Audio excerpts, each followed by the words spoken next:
And so the question arises, but what can we do to get out of this, this great stuckness, which again often leads to depression, hurt feelings, self-protection, self-defense, because again we are afraid to go beyond our way of seeing. It is too threatening. It is too frightening.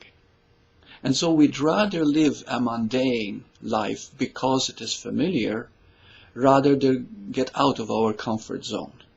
That's what stuckness is. You see, sometimes, of course, life gives you a little kick. And it creates a tragedy, it creates some misfortune, it creates some loss, in which you're forced to move out of your comfort zone. And that's a blessing. That's a blessing in disguise. Because no matter how scared you are, you've got no choice. And it's pushing you out of that level because it loves you so much. After all, it's all about love anyway. So the key question now is, how do we get out of this stuckness? Well, it is called intimacy with your feelings. Now, intimacy with your feelings, remember, intimacy.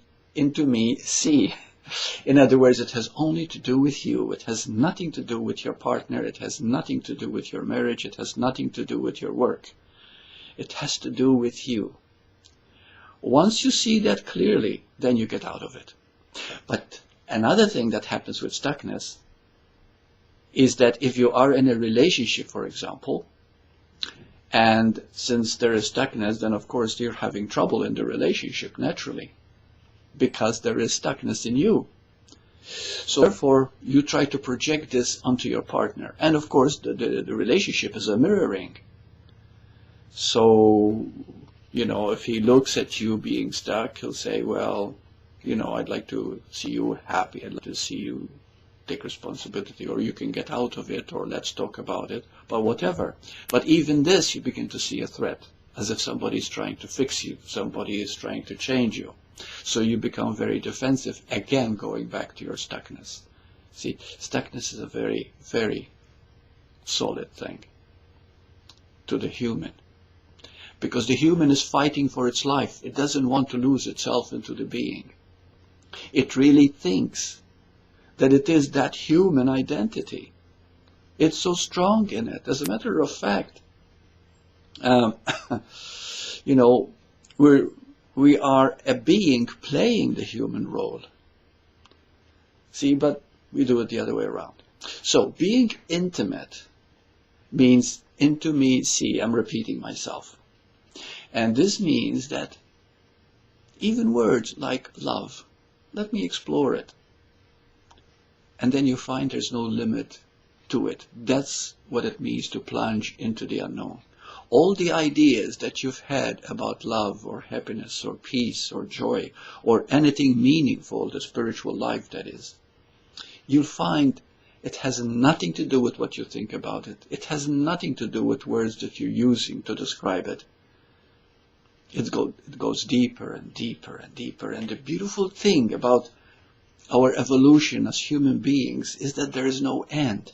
Everything that you think is your perception, is your way of seeing. In fact, there is no world out there other than your perception of it. It is your observation of it that makes it real to you. And what you observe is based on what you see.